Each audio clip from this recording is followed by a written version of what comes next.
Hello, I'm Rashad Robinson, president of Color of Change.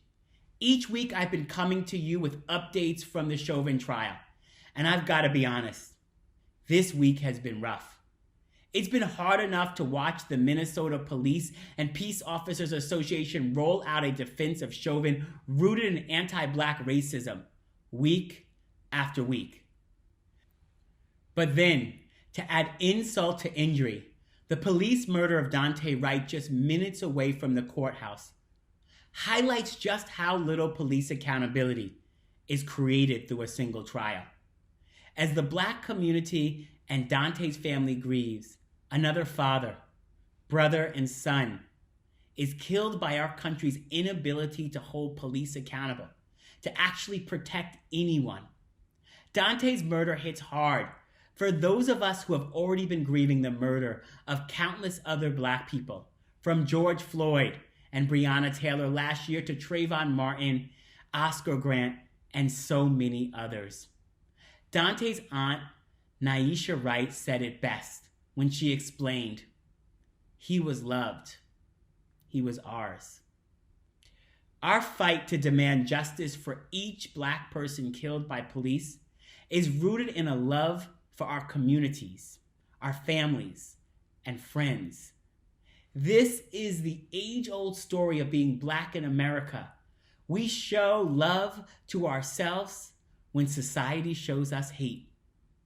But our love also demands justice, not for one person, but for everyone who has been killed by police and everyone who will continue to be killed until we create real accountability. We need to dismantle and recreate a new system. This week, after Chauvin's defense team tried to put George Floyd on trial for his own murder, the defense attempted to use Daunte Wright's murder to sequester the jury out of fear that the murder of another Black man would bias the jury and make them want to hold Derek Chauvin accountable for murdering George Floyd. That strategy was nixed by the judge, though. This trial shows us that while we are hearing the same old racist attacks on Black victims, prosecutors and judges who used to just rubber stamp these racist defense tactics now understand that kind of systemic injustice simply won't fly while we are watching. We've built our collective power, and now it is time for us to flex it towards long-term change. After all of this racism during this trial, when we hear Philonise Floyd, George Floyd's younger brother, bring what they called a spark of life to the trial by talking about how he and his brother used to play basketball every day. Philonise talked about George Floyd's daughter and his close relationship with their mother.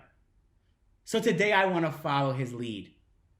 While we demand justice for his murder, we need to get back to life.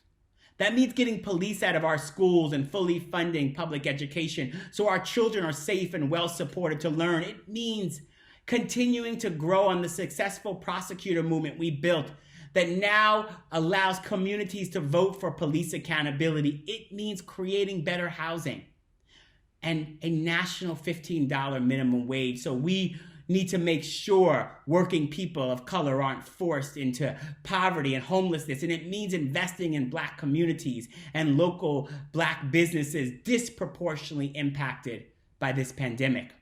My friends, there is a lot to do, and we can only win if we work together. So while this week was difficult, we must continue our work to fight to make justice real, to translate the visibility and the conversations and the awareness into the ability to actually change the rules. The work ahead will be hard, but I believe that if we work together, we can make justice real. Thank you.